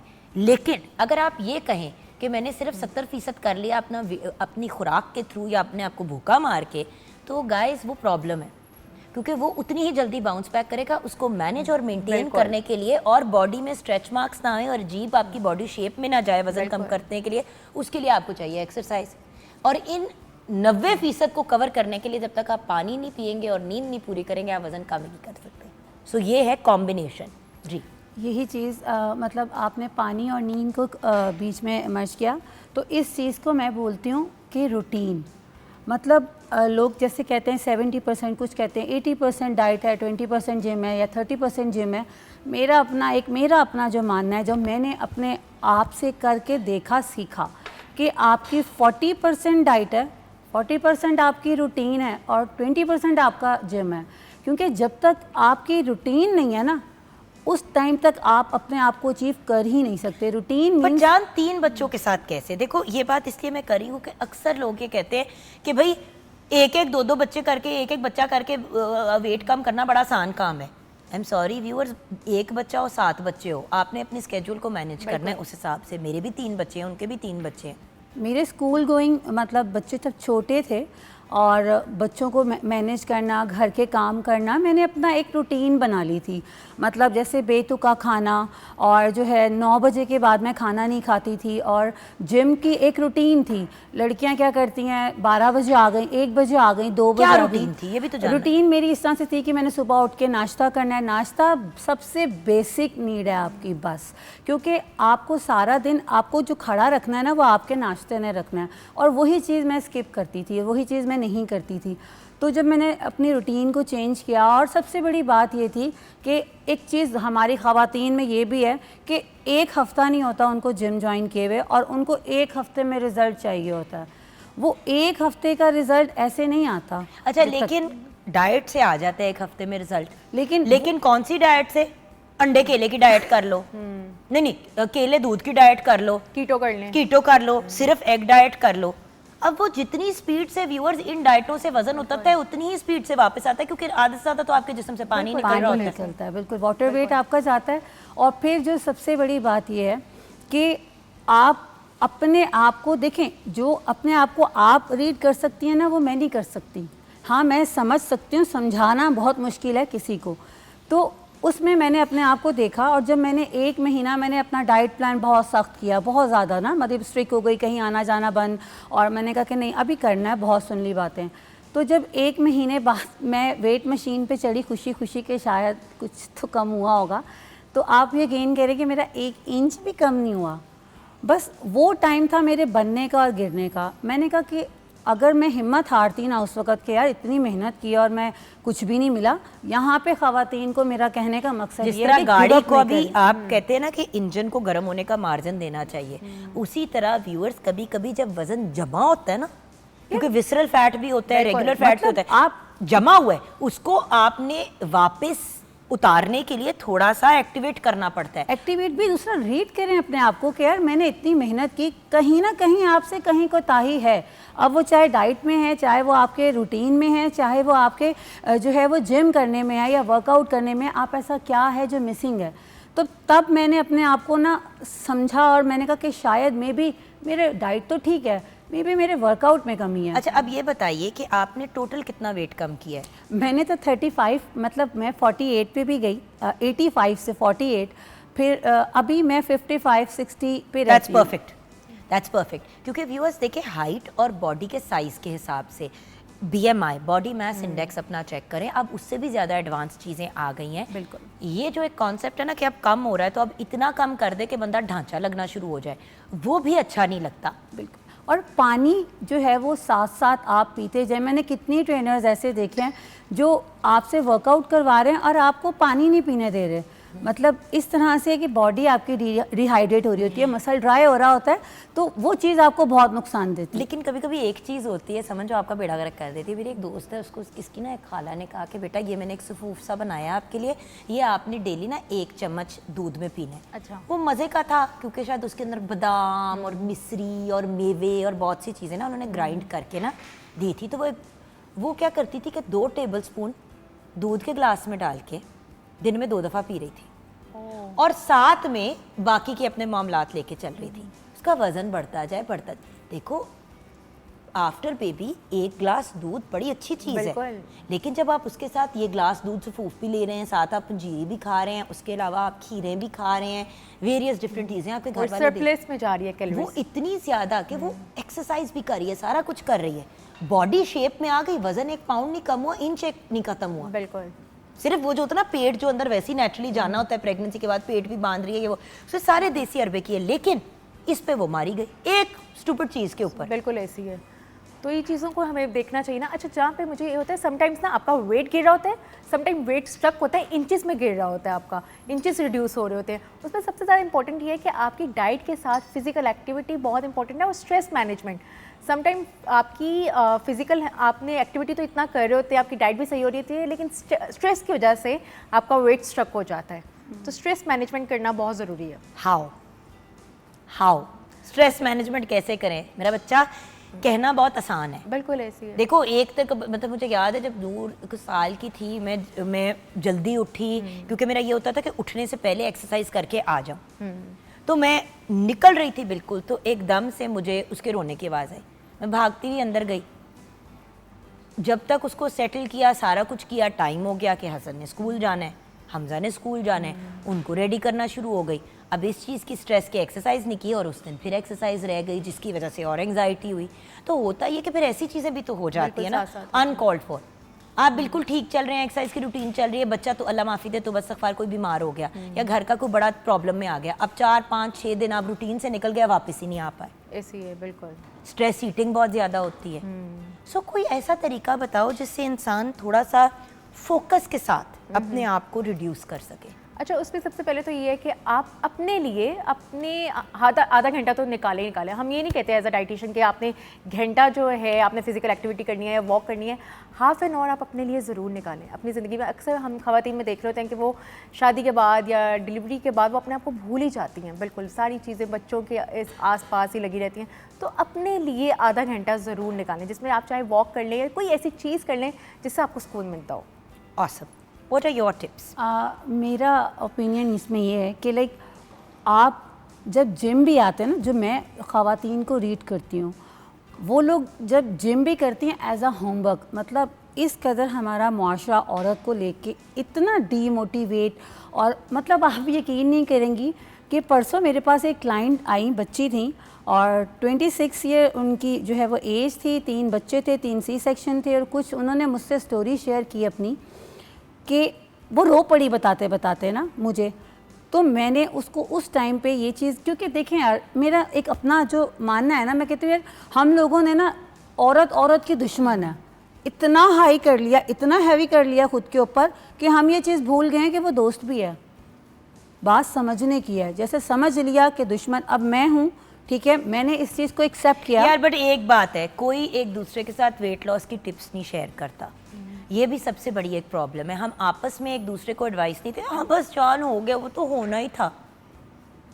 आई मीन लोग, अगर आपको कोई चीज़ आपके लिए वर्क करती है, मसला ये कि लोग अजीबो गरीब कावे, फक्कियाँ, वियर्ड चीज़ें लेना शुरू कर देते हैं। मैंने खुद पिछले दिनों अपने यूट्यूब चैनल पे बताया कि जी आप अजवैन और ज़ीरा और सौंफ इसका एक फक्की टाइप बना सकते हैं, चुटकी आपने ले ली, बट ये आपकी डाइजेशन को हेल्प करेंगी, ये आपका वजन नहीं रिड्यूस करेंगे, बिल्कुल ऐसे। आपको उसको कॉम्बिनेशन में यूज करना है। या फिर कहेंगी यार वो फलां गोली मैंने ऑनलाइन ऑर्डर की थी, तुम ले लो। यार लोगों को हार्ट की प्रॉब्लम्स हुई हैं, लोगों के किडनीज डैमेज हुई हैं, लोगों के जिगर डैमेज हुए हैं यही दवाइयाँ लेके, और मौत भी व्यूअर्स वाकई हुई हैं केसेस में। जी आप कुछ कहें। और मेरा एक मानना ये भी कि हमें हेल्थ जो है ना हमारी, वो हमारी बॉडी नहीं है, वो हमारा ब्रेन है, हमारा माइंड है, यहाँ से है जो सारे काम चलते हैं। आपको यहाँ से हेल्थ प्रोवाइड नहीं हो रही ना, आप अपनी ज़िंदगी में कोई काम जो है वो नहीं कर सकते। और मैंने इसी चीज़ को रखते हुए अल्हम्दुलिल्लाह 4 साल हो गए मुझे इस फील्ड में, और मेरी बहुत सी अचीवमेंट्स हैं। ट्रेनिंग की तरफ आई कैसे फिर? ट्रेनिंग की तरफ ऐसे आई कि मैं सिंगल पेरेंट हूँ और मेरे बच्चे हैं 3, और लाइक मुझे जॉब करनी थी। और फिर मुझे जो हैं मेरे सर थे, खिज़र सर आपके शो पे आए भी थे, तो उन्होंने इस चीज़ के लिए मुझे मोटिवेट किया कि रमीज़ा जब तुम एक चीज़ खुद कर सकती हो, तुम्हारे में इतना टैलेंट है। मैंने अपनी आँखों से देखा है कि एक बंदी इस तरह से आई है आँख, मतलब एक बिल्कुल चेंज कर दिया ना। आप मेरे पिक्चर्स ये लोग देखेंगे तो परेशान हो जाएंगे कि मैं हूँ ही नहीं, लगती ही नहीं हूँ। तो वो चीज़ ने मुझे फिर मोटिवेट किया और फिर अल्हम्दुलिल्लाह मेरी इस जर्नी में अचीवमेंट्स ही हैं, जिसमें मैंने कितने मीडिया पर्सन हैं, मियाँ नवीद हैं लाहौर रंग के ब्यूरो चीफ, मतलब मेल, मैंने मेल भी कम, मतलब उनके फ़ैट कम किए। फिर एक असिस्टेंट कमिश्नर हैं, बाय बर्थ पोलियो था, उनको योगा। फिर वही बात आ जाती है जुगन कि आपको यहाँ से ज़रूरत है, हम यहाँ से बहुत अकेले। और सबसे बड़ी बात ये कि व्यूअर्स, जैसे हम कहते हैं ना कि डॉक्टर उसके पास जाए जिसके साथ आप कंफर्टेबल फील करते हैं, ट्रेनर और डाइटिशियन, आप आई थिंक मानेंगी मेरे साथ, उनके पास जाए जिनके साथ आप कंफर्टेबल हैं। काउंसलिंग बहुत मैटर करती है, बिकॉज जान इतने लोग अब इसी फील्ड में बैठे हुए हैं जो इतने औखे होके बात करते हैं और आप वैसे ही बुरा महसूस करते हुए जाते हैं। सीधी बात है, न्यूट्रिशनिस्ट और फिटनेस ट्रेनर दोनों आपकी एक तरह से माहिर नफ्सियात में उनका होना ज़रूरी है। बिल्कुल ऐसी है। ट्रेनर के पास आप जाओ और अगला बंदा कहे बड़ी मोटी हुई भी हो, अच्छा लड़के को आप कहो ना कि यार ये तुमने बड़ा वेट गेन किया हुआ है, लड़का मोटिवेट हो जाता है। लड़की को कहो वो फौरन एहसास कमतरी का शिकार हो जाती है। बिल्कुल ऐसी है। भाई हर जेंडर के साथ डील करना भी तो सीखो। गंदे गंदे डाइट प्लान दे दिया जाएंगे, वही डाइट प्लान कोई बंदा फॉलो करेगा, उससे रिजल्ट नहीं मिलेगा, वो आके बात करेगा, न्यूट्रिशनिस्ट डांटतेगी, कहेगी आपने फॉलो नहीं किया। अब हर चीज हर बंदे पे अप्लाई नहीं करती, नहीं कर सकते। बिल्कुल। Post pregnancy weight loss is very different के टीनेज में आप अपना वेट कम करें। एक 60 साल की औरत जिस मेनोपॉज से गुजर चुकी है या मेनोपॉजल है फॉर एग्जांपल, उसका वेट लॉस बिल्कुल फ़र्क तरीके से होगा, उसकी जिस्मानी ज़रूरियात फ़र्क है। और जैसे आपने कहा कि एक पोलियो के सर्वाइवर है, उनको आपने ट्रेन किया। बिल्कुल। और वो आप यकीन करें कि 25 डेज़ में वो रनिंग कर रहे थे और उनका एक इंटरव्यू भी है जिस पे उन्होंने दिया और बताया कि आपका कोच, आपका हर फील्ड में जिसके ऊपर आप डिपेंड कर जाते हो, वो बहुत मैटर करता है कि वो आपको लेके कैसे जा रहा है। अब जैसे मैं DHA 6 में होती हूँ, मेरी वहाँ जितनी भी क्लाइंट्स हैं मतलब डल होके आ रही हैं। मैंने कहा यार दुनिया है ना आप लोगों को बुरा कहने के लिए, मैं बैठी हूँ आप लोगों के लिए, मेरे लिए आओ और बिल्कुल तैयार हो के आओ। आप जिम करने जा रहे हो, होमवर्क नहीं कर रहे हो कि आज जाना है, ये करना है, कुछ नया करो, कुछ चेंज लेके आओ। मतलब 45+ एक खातून जो डेड प्लांट होता है ना, जैसे मेरे ज्वाइनिंग से पहले वो चीज़ थी, और अभी वो जिम को एंजॉय करती हैं, रिज़ल्ट सामने है उनके। जब आपको रिज़ल्ट आना शुरू होता है ना, तो आपके अंदर भी वो एक एनर्जी लेवल आना शुरू होता है। फिर जुम्बा क्लासेस जो हैं, डांस वर्कआउट है, उस चीज़ को हम कुछ लोग बहुत बुरा समझते हैं, लेकिन वो बुरा नहीं है, बहुत एनर्जेटिक है, बहुत मज़े का है। आप उसे करें, आप उसको एंजॉय करते हो और बहुत मज़ा आता है उसको करने का। तो उससे ये चीज़ें हैं कि by the way Jennifer Lopez को कभी देखें, मडोना को कभी देखें, 50+, 60+, इवन इन मडोनास केस, और आप उनकी बॉडीज़ देखें क्या करती हैं, डांस। बिकॉज उनकी काम का हिस्सा है डांस करना। कोई आपको ये नहीं कह रहा कि रोड पे जाके नाचना शुरू कर दे, लेकिन अगर उससे आपका वेट कम हो रहा है, बॉडी की मूवमेंट है ना, अगर आपसे टिपिकल जिम नहीं किया जाता, आपसे बाय रनिंग नहीं की जाती, तो dance is an option, yoga is an option. बल्कि ब्रेक के बाद हम योगा से रिलेटेड ही बात करेंगे, लेकिन अब हमारी कॉन्वर्सेशन जाएगी स्मॉग की तरफ, क्योंकि सांस भी तो नहीं आ रहा। ये सारी चीज़ें कर ले लेकिन सांस आए तो क्या करें। तो योगा को हम कैसे यूटिलाइज कर सकते हैं अपने ब्रेथ को सही करने के लिए, और स्मॉग के वक्त से ज़रा आसान अंदाज से कैसे निकले, इस पर हम ब्रेक के बाद बात करेंगे। Girls, thank you so much for joining अस। इंशाल्लाह फिर आपको इंडिपेंडेंटली तंग करेंगे मशवरों के लिए। सो व्यूअर्स, आप हमारे साथ रहिएगा। ब्रेक के बाद बात करेंगे योगा एंड स्मॉग की।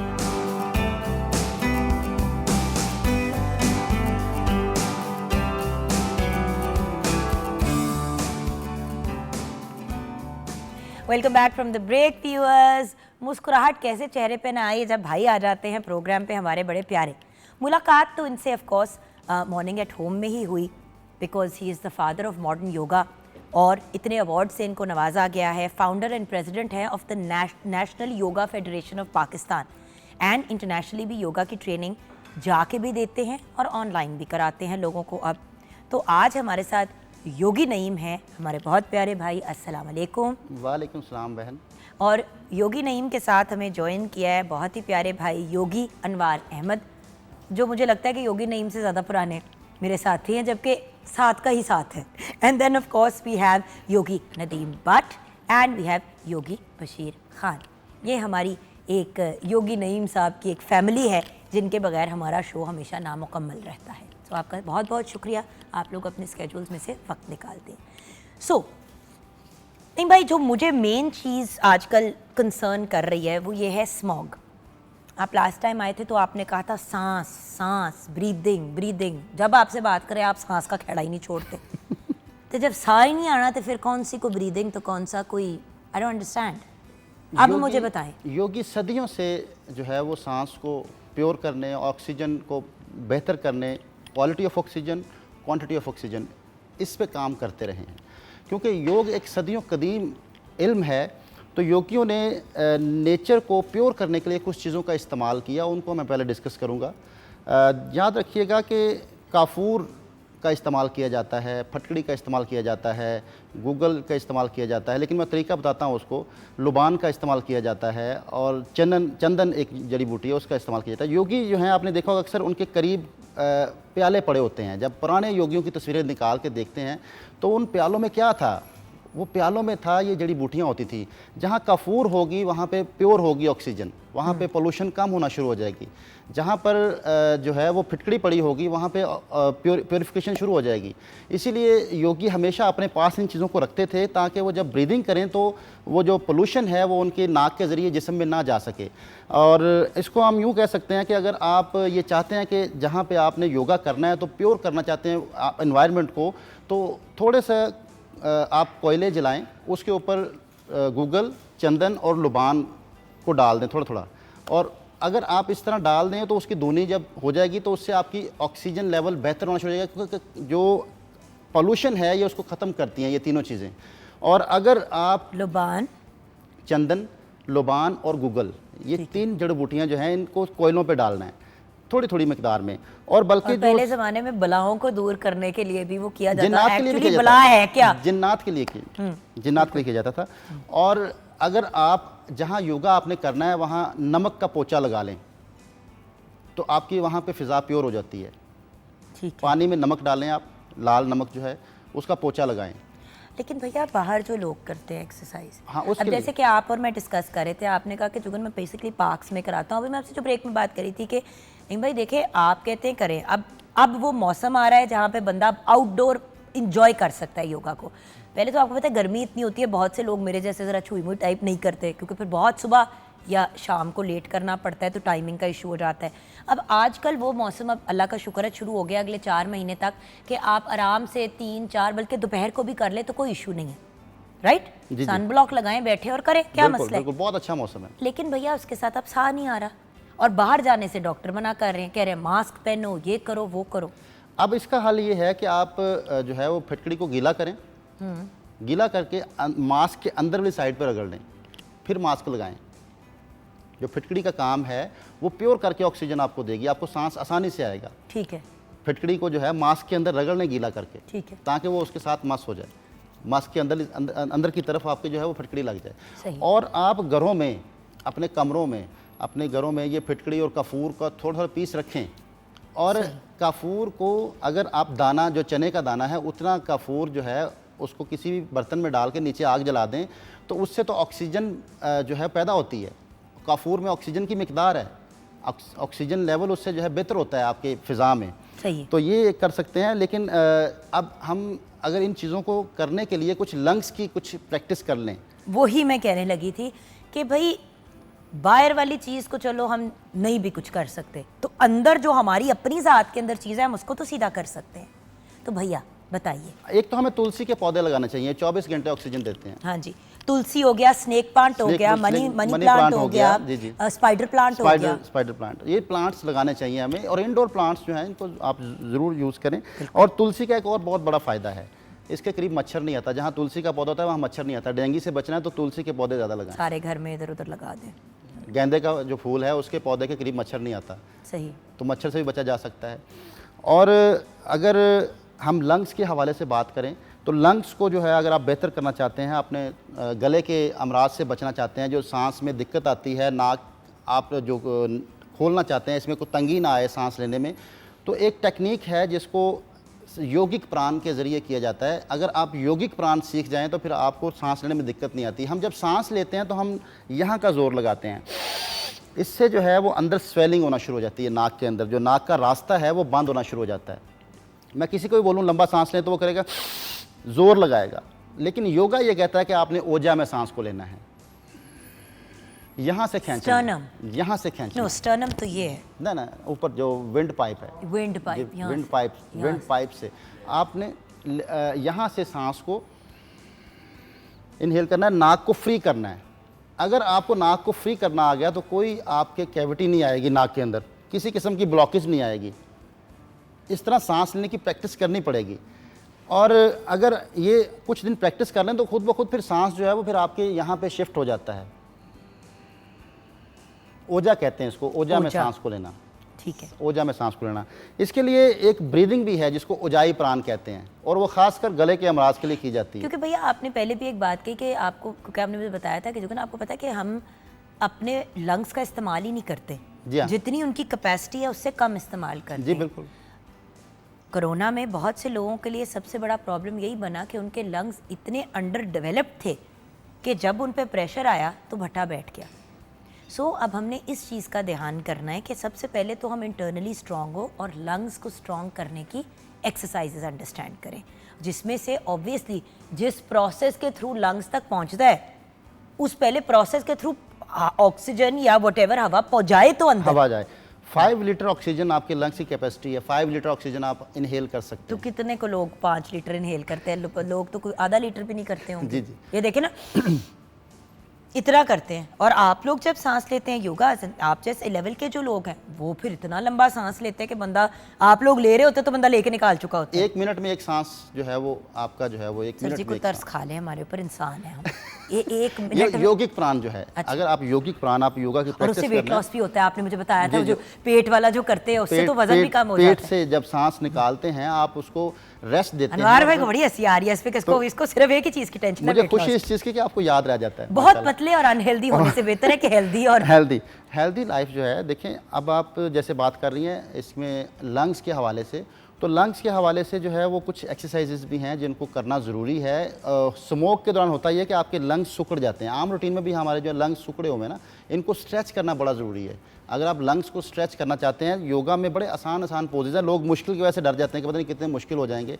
तो इसके लिए मैं आपको साइड से दिखाता हूँ कि अपने दोनों हाथ पीछे ले जाएँ और कमर को सीधा करके अपने चेस्ट को वाइड करें, ऊपर देखिए।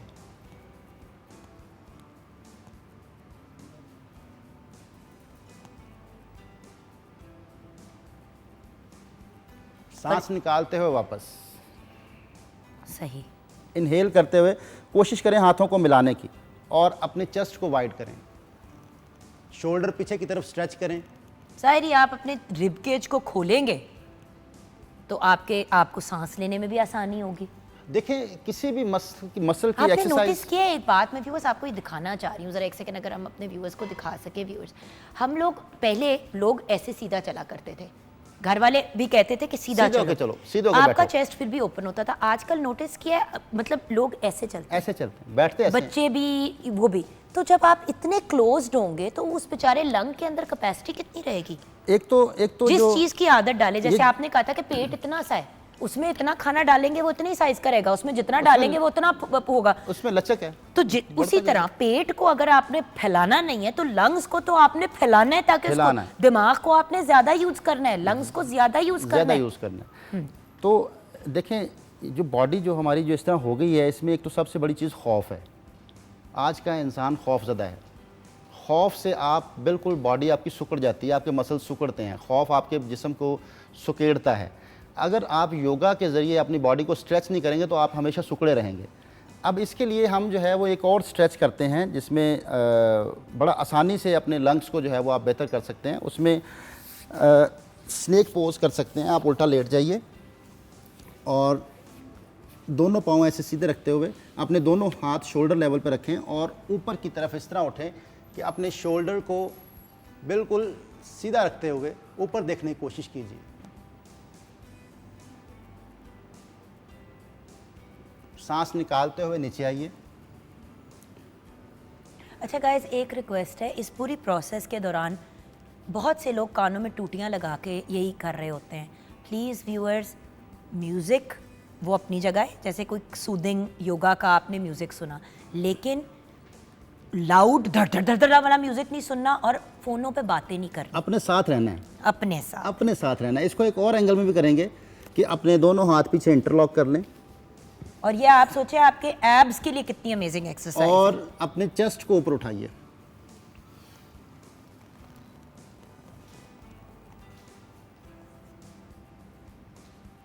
स्टमक आपका अपनी जगह। एक्स से सांस निकालते हुए नीचे आइए,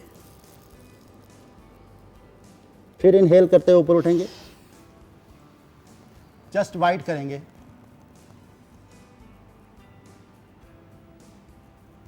एक्स से एक हाथ को साइड पे रखिए, शोल्डर लेवल पे, शोल्डर लेवल से थोड़ा ऊपर रख लें, शोल्डर से नीचे ना हो, बाजू सीधा रखिए और एक हाथ का सहारा लेते हुए अपनी बॉडी को ट्विस्ट कर जाएंगे, चेस्ट को वाइड करेंगे। ये एक साइड से चेस्ट को स्ट्रेच कर रहे हैं आप, जो बाजू सीधा है। और एक बात याद रखिए व्यूअर, जो लोग कहते हैं ना मर्द हजरात नहीं कर सकते ये चीज़ें, खवातीन अकड़ाओ, ये तीनों मर्द हजरात हैं आपके सामने। अदर हम साइड, हमेशा बात करते हैं मर्दों की स्टिफ दूसरी साइड हम करेंगे। स्टिफनेस तो बहन जो है वो दिमागी तौर पर होती है। जो लोग नेगेटिव सोचते हैं, जो लोग हमेशा भरे होते हैं दिमाग से, उनकी बॉडी स्टिफ होती है। फ्लेक्सिबिलिटी का ताल्लुक दिमाग के खाली होने के साथ है। बच्चा कौन सी योगा करता है? जो पैदा होता है वो सिर्फ दिमागी तौर पर खाली होता है, इसलिए वो फ्लेक्सिबल होता है। जितने आप दिमागी तौर पर खाली हैं उतने फ्लेक्सिबल हैं।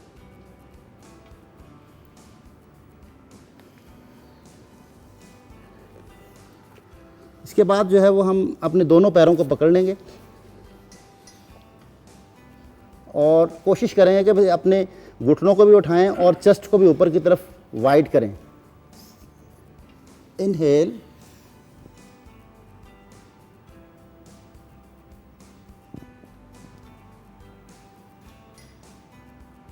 अच्छा एक सवाल आया आपके लिए भैया साथ ही साथ में कि योगी साहब से ये पूछें कि जिनमें कैपेसिटी नहीं है, देखिए ये आप एडवांस बातें कर रहे हैं भैया, ये थोड़ी सी एडवांस है। जी जी, अभी आपको 60 साल की खवातीन भी देख रही हैं, आपको 25 साल के लड़के भी देख रहे हैं।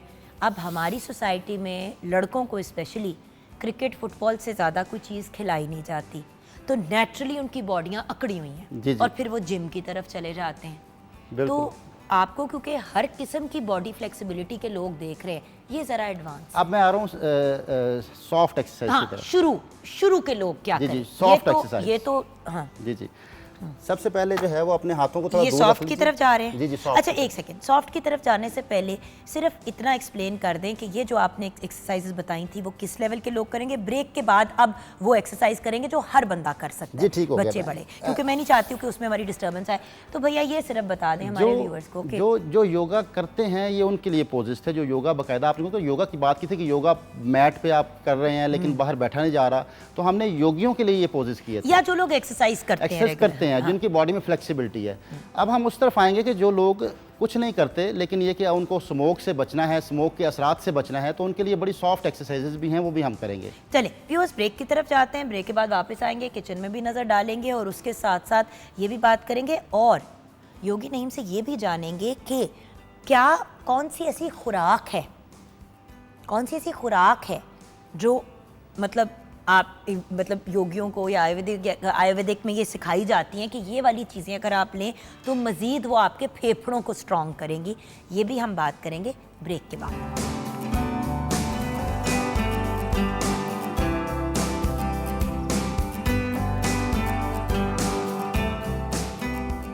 Welcome back from the break viewers. आइए किचन में नज़र डालते हैं और जहां हम योगा एंड शोगा दोनों की बात कर चुके हैं, किचन में क्या मामलात चल रहे हैं वो भी तो देखना ज़रूरी है। जी हाँ जी, चने वाला पुलाव रेडी हो गया है, साथ हमने कचूमर सैलेड बनाया है, रायता है और आलू की टिक्कियाँ जो आपके सामने रेडी की थी।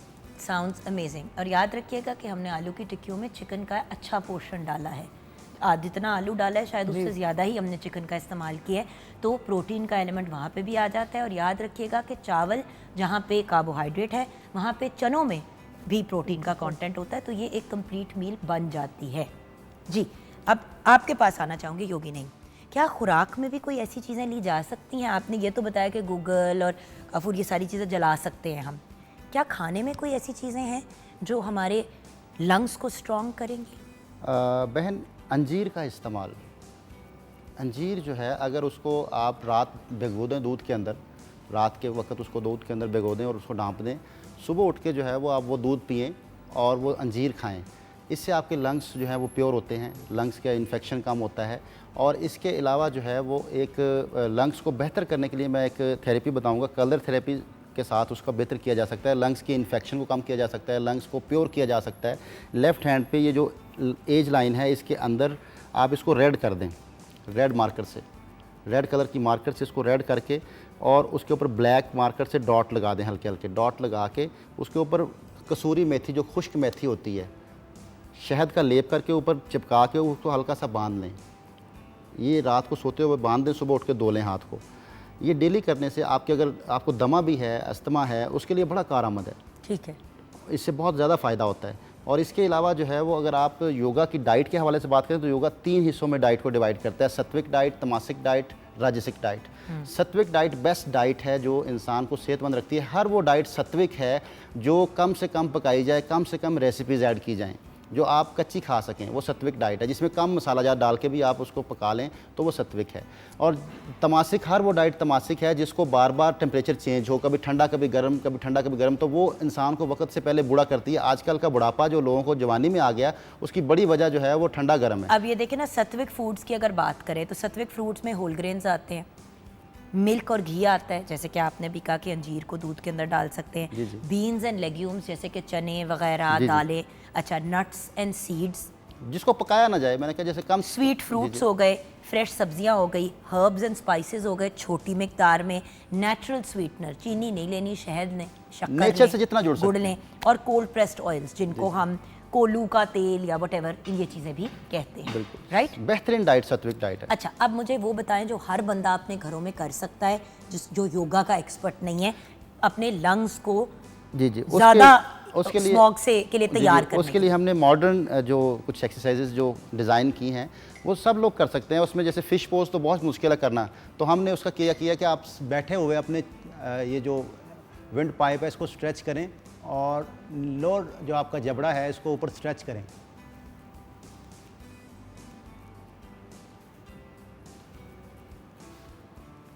यहाँ स्ट्रेच लेके आएँ। फिर दूसरा इसके लिए ये कर सकते हैं कि बाजू ऐसे स्ट्रेट कर लें शोल्डर लेवल पे। तो ये सब के लिए करना आसान है कि अपने बाजुओं को पीछे की तरफ घुमाना है और ऊपर देखना है।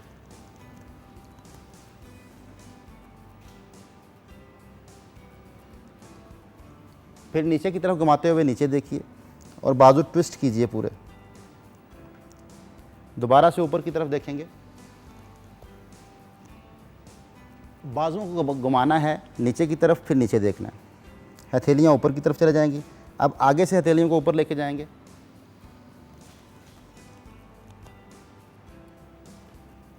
ये एक्सरसाइज कर सकते हैं। इसके अलावा बैठे हुए जो है वो आप अपने बाजुओं को यूँ स्ट्रेच कर सकते हैं कि जैसे अपने यहाँ पे हाथ रखें शोल्डर लेवल पे और चेस्ट को यूँ एल्बोज़ को पीछे की तरफ स्ट्रेच करें और चेस्ट को बाहर निकालें ऊपर देखते हुए। फिर रिलैक्स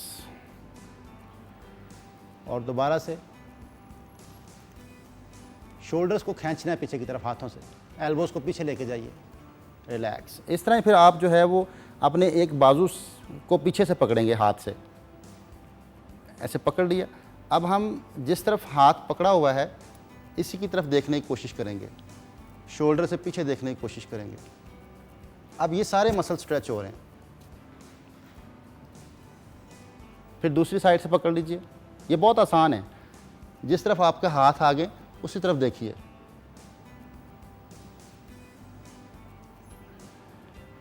और इसके अलावा जो है वो आप बहुत आसानी के साथ जो कर सकते हैं वो अपने शोल्डर्स को रोटेट करेंगे पीछे की तरफ।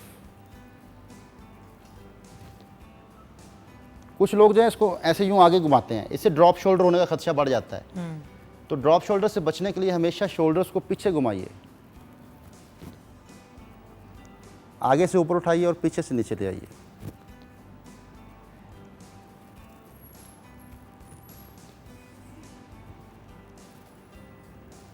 इसके अलावा फिर आप अपने एक एल्बो को ऐसे पीछे ले जाइए सर के और दूसरे हाथ से स्ट्रेच करने की कोशिश करें, सर के पीछे लाने की कोशिश करें। फिर दूसरी साइड इसको यूँ भी कर सकते हैं कि इंटरलॉक कर लें और दूसरे हाथ की मदद से खींचें, दूसरे हाथ को स्ट्रेच करें ऐसे। ये चेस्ट के एरिया को स्ट्रेच करता है।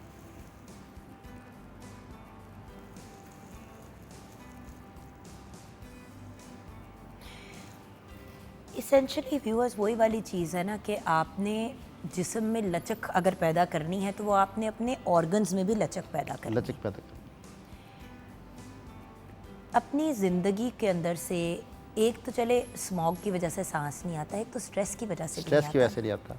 असल तो मैंने जो बात की कि स्ट्रेस, खौफ, आपको चीज़ों का खौफ है, आपको एनवायरनमेंट का खौफ है, ज़िंदगी का खौफ है, मुख्तलिफ मसाइल का खौफ है, तो सांस उसमें छोटा हो जाता है। इंसान का सांस छोटा इसलिए हुआ कि वो यहाँ से भर गया, खोया हुआ है।